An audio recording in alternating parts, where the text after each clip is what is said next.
Assalamualaikum warahmatullahi wabarakatuh. Halo, berjumpa lagi dengan saya Abdillah Nugroho dalam mata kuliah Ilmu Perbandingan Sastra. Bagaimana kabar saudara semuanya? Saya harap semuanya sehat walafiat ya. Segar bugar, tetap semangat untuk melanjutkan perkuliahan kita ya. Ingat, pandemi belum berakhir ya, jangan lengah ya, meskipun kasus-kasus COVID ini menurun, tapi jangan lengah, tetap protokol kesehatan digunakan. Oke, saudara-saudara, sebelum saya melanjutkan ya untuk yang berikutnya ya, tugas berikutnya maksud saya ya. Saya mau ya seperti biasanya setelah melihat ya dua karya artikel ya yang saudara submit di psikologi ya. Ini akhirnya saya memberi masukan lagi, ya, mengingatkan lagi, ya tidak bosan-bosan, tidak jemu-jemunya saya mengingatkan saudara lagi ya. Yang pertama ya, kalau menulis artikel, sebuah artikel ilmiah itu ya, academic article itu jumlah kata dalam satu artikel itu ya, kalau tidak ada ketentuan di dalam template misalnya jumlahnya 3.000 atau 4.000 ya, silahkan saudara tulis ya, menulis artikel dengan jumlah setidaknya 5.000 gitu ya, hingga 6.000 itu aman gitu ya, aman ya. Kalau 2.000 ya masih terlalu pendek ya, ya 3.000 dan nanti lihat ketentuan ya, ketentuan. Kalau tidak ada ketentuan, lebih baik saudara menulis dengan keseluruhan jumlah katanya adalah 5.000 hingga 6.000 aman. Tapi ini juga ada nih ya, teman Anda ini menulis artikelnya, satu artikel itu sampai 10.637 kata. Wah, luar biasa, ini bagus ini ya. Dan saya yakin memang referensinya banyak sehingga apa yang dia ekspresikan, apa yang dia tuangkan ya untuk mendeskripsikan hal-hal yang dia amati itu jadi apa ya, banyak gitu yang bisa dia sampaikan gitu ya.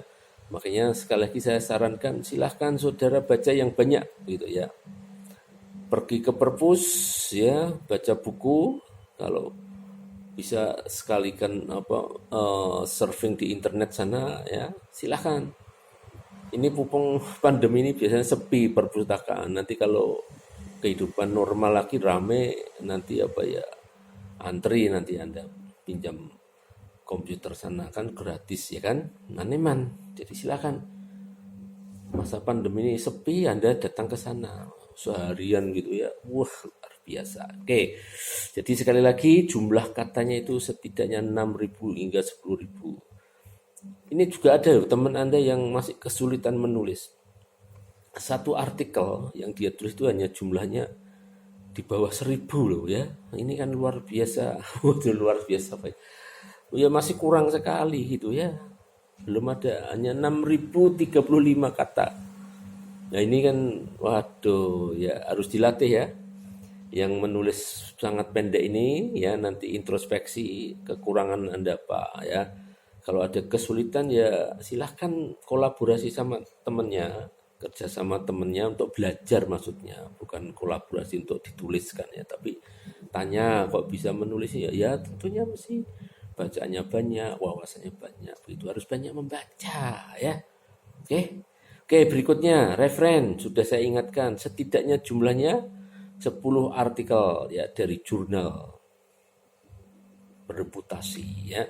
10 artikel ya, usahakan. Kenapa artikel? Karena ini hasil penelitian yang current, yang terbaru begitu, sehingga sesuai dengan topik saudara, artikel itu memang perlu untuk mendukung apa ya, deskripsi yang nanti akan Anda sampaikan begitu ya di dalam artikel saudara. Maka harus apa itu yang current, yang terbaru gitu ya.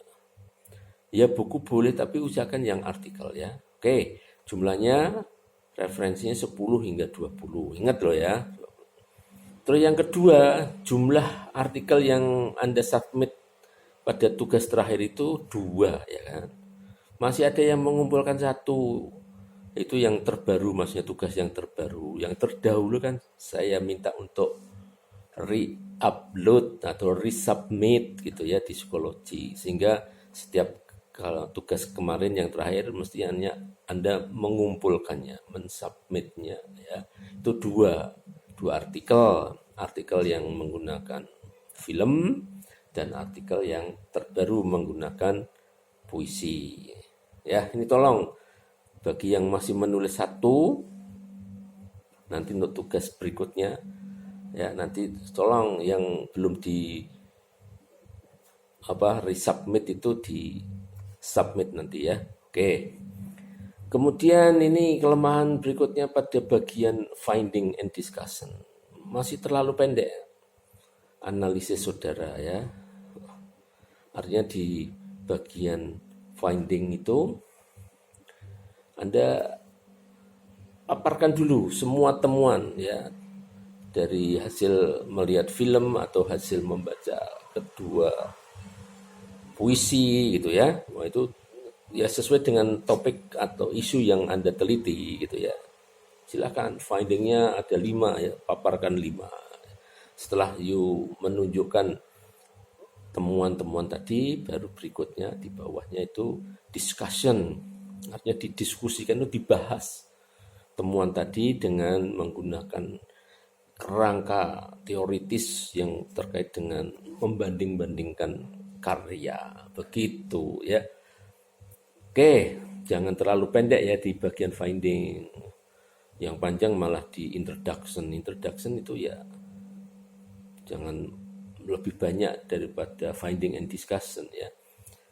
Nah, nanti dipelajari template-nya ya di bagian introduction atau bagian pembukaan itu, pendahuluan itu isinya apa ya.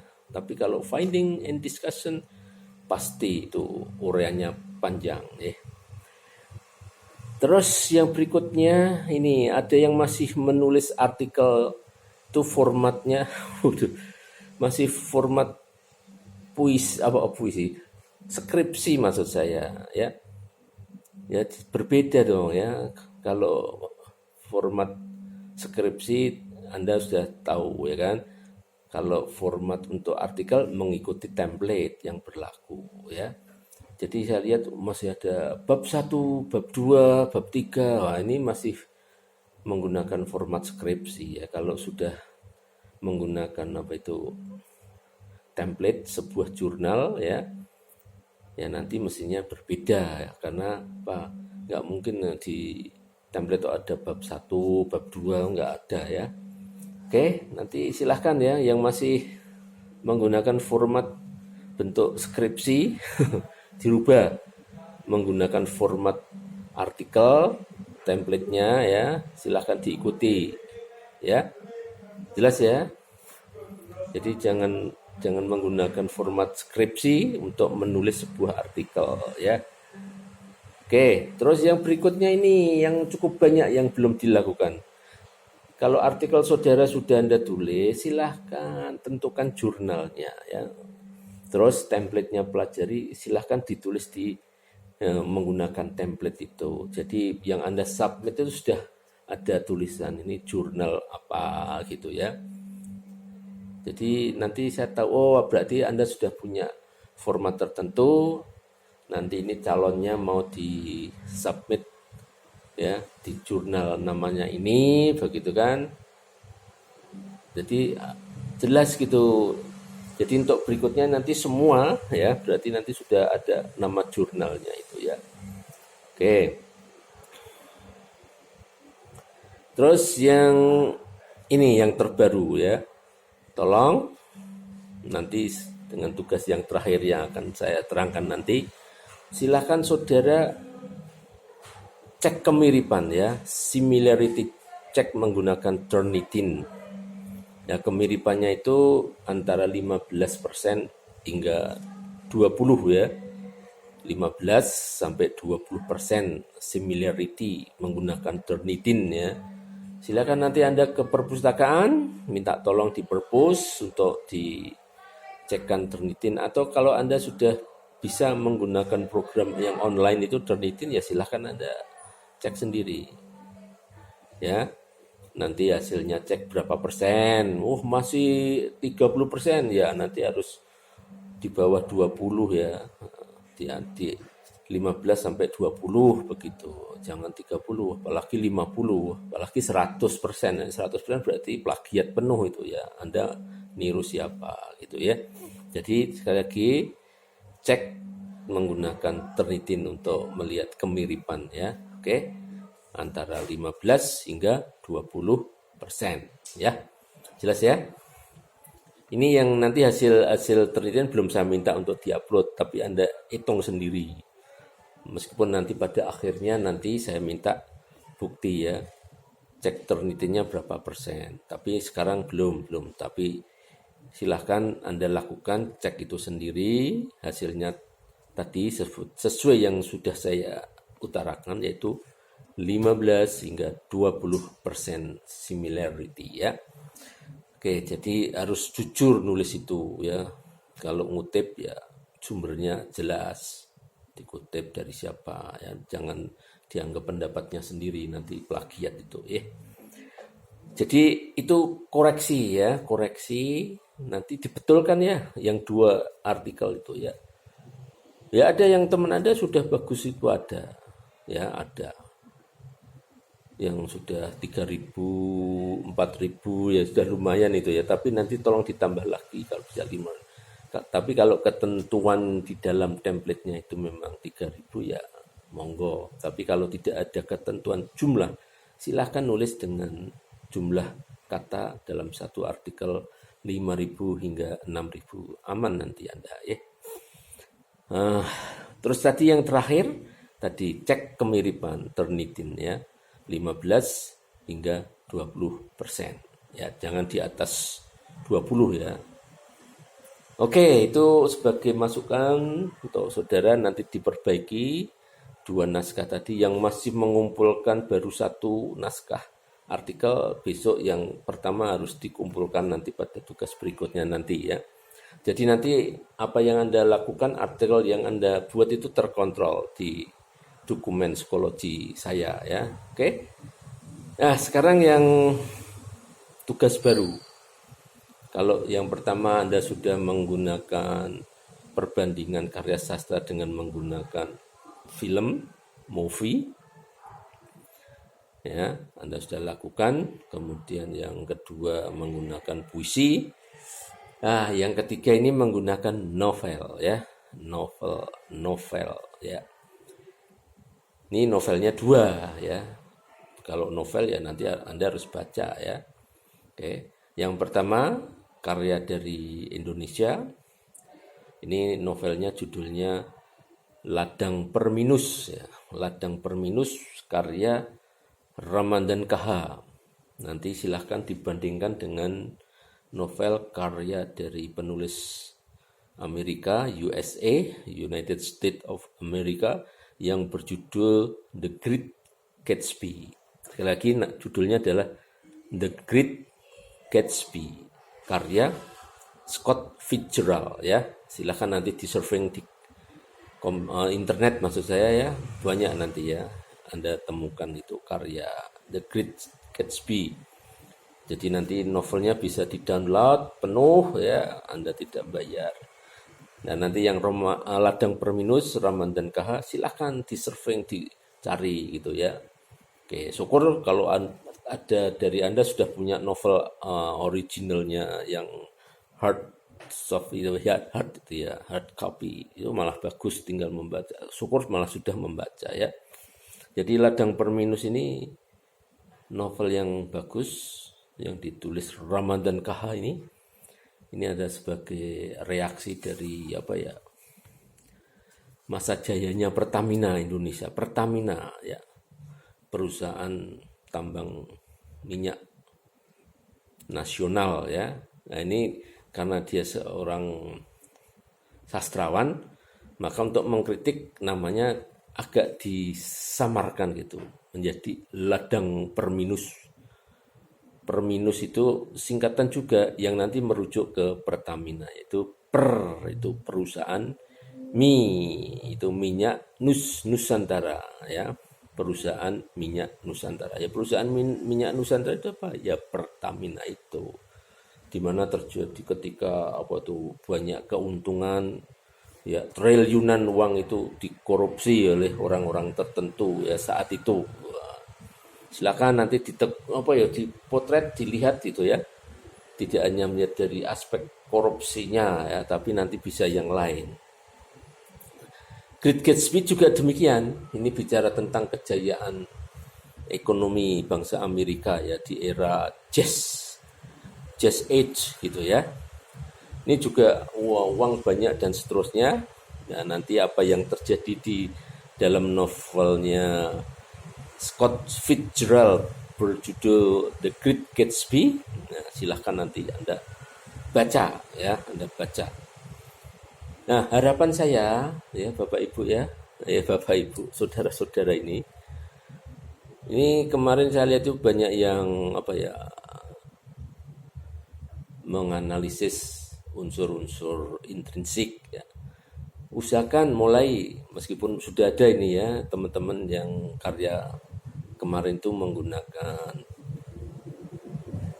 menggunakan eksternal ya, tidak intrinsik lagi tapi sudah eksternal ya, nanti bisa disoroti tentang aspek sosiologinya dibandingkan ya. Anda sudah mengenal berbagai macam teori psikologi toh, sosiologi maksud saya, sosiologi. Ada Marxis gitu ya. Nah, ada Sociology of Literature. Kalau Marxis ya tentu Karl Marx gitu ya. Kalau Sociology of Literature itu Lawrenson and Swingwood ya, itu teori-teorinya dipelajari ya. Ada Genetic Structuralism Lucien Goldman ya. Nanti banyak teori sastra yang untuk menyoroti aspek sosiologi gitu ya. Aspek psikologi ya, Anda sudah mempelajari teori-teori psikologi, misalnya psychoanalysis ya, siapa itu, Sigmund Freud gitu ya. Nah, ini silakan ya, banyak orang stres, korupsi menjadi stres ya, nanti bisa dibandingkan stresnya orang Indonesia korupsi dengan stresnya orang Amerika yang ya berhubungan dengan material gitu ya, materialis itu gimana. Menarik ini nanti ya, aspek yang eksternalnya itu ya. Kemudian nanti ada teori, kecuali psychoanalysis, ada humanistic psychology ya, yang Abraham Maslow itu hierarchy of need, tingkat kebutuhan ya, basic need ya, ada love and belonging gitu ya, sampai self-esteem macam-macam itu ya. Silakan. Kemudian nanti ada individual psychology ya, dari Alfred Adlerian ya, teori itu bagus. Nah, ini teori-teori ini silakan dikuasai, karena karya sastra itu ya sebenarnya kan bisa memotret kehidupan. Jadi sebuah karya sastra itu lahirnya kan tidak dalam kevakuman ya, tidak dalam kekosongan, tapi dia lahir karena dipengaruhi oleh lingkungan sekeliling penulisnya ya, itu atau pengarangnya ya. Jadi enggak begitu langsung gemblundung Great Gatsby enggak, atau gemblundung ladang permis ya, karena melihat fenomena sekarang banyak orang korupsi minyaknya, ketika saat itu melimpah ya, jadi anggota OPEC Indonesia saat itu. Sekarang sudah tidak jadi anggota OPEC lagi Indonesia ya. Dulu kita jadi anggota OPEC, pengekspor minyak ya. Wah, ini hasilnya dikorupsi misalnya. Wah, akhirnya ada salah satu penulis Rahman dan KH memotret tema tersebut. Demikian dengan Scott Fitzgerald ya, melihat kondisi Amerika saat itu yang begitu jaya secara ekonomi, banyak orang yang hura-hura gitu ya, di era Jazz Age. Nah, nanti silakan dipelajari sejarah bangsa Amerika ya. Jangan lupa juga mempelajari sejarah bangsa kita sendiri. Jas merah, jangan sekali-sekali melupakan sejarah. Sejarah penting ya. Kalau ada orang yang berusaha menghapus sejarah masa lalu bangsa, perlu diwaspadai ya. Waspada, waspada ya. Oke. Nanti aspek yang lain macam-macam ya, bisa dari nilai apa ya, social value-nya, political value ya, political policy-nya dari pemerintahan, nanti bisa juga dibanding-bandingkan. Pemerintahan saat itu gimana, korupsi ya, didiamkan misalnya ya. Nih, oke. Dari aspek ekonomi, kalau Anda suka ya silahkan bisa. Ya, sastra itu bisa kemana-mana ya. Jelas ya. Oke, jadi demikian ya yang nanti Anda bandingkan untuk tugas ketiga ini, yaitu membandingkan dua novel ya. Jadi yang tugas ketiga ini menggunakan objek materialnya novel ya, yaitu dari Indonesia Ladang Perminus karya Ramadhan KH, dari Amerika Great Gatsby Scott Fitzgerald ya. Silahkan Anda baca kedua novel tadi, silahkan nanti dibandingkan apanya, tapi harapan saya Anda membandingkan aspek eksternalnya gitu ya. Ya boleh juga intrinsiknya, tapi usahakan berlatih gitu loh ya. Biar tulisan Anda itu variatif, jangan yang unsur intrinsik saja, tapi ekstrinsiknya juga mampu begitu ya. Jelas ya? Jadi nanti tugas ketiga ini, tugas berikut ini ya, nanti berarti Anda mengupload 3 ya. Yang pertama memperbaiki yang pertama dulu, yaitu menggunakan film ya. Bagi yang belum mensubmit tugas pertama, silahkan nanti segera dikerjakan. Kedua, nanti resubmit yang menggunakan puisi, yaitu Catchbird sama apa kemarin, peringatan Wiji Tukul, Catchbird cuma Maya Angelou ya kan. Nah, nanti yang terbaru tugas yang berikutnya yang terakhir ini, yaitu membandingkan karya sastra yang berwujud novel, yaitu Ladang Perminus karya Ramadhan KH dan The Great Gatsby karya F. Scott Fitzgerald ya. Oke, jelas ya? Nanti durasinya melaksanakan tugas ini berapa lama, nanti bisa Anda lihat di psikologi ya. Deadline-nya kapan bisa Anda lihat di situ. Oke, saudara-saudara, cukup ya penjelasannya, jelas sekali. Jadi tugas saudara nanti yang Anda kumpulkan 3 artikel dengan format menggunakan template jurnal yang sudah Anda pilih jurnal itu ya. Oke, jangan lupa cek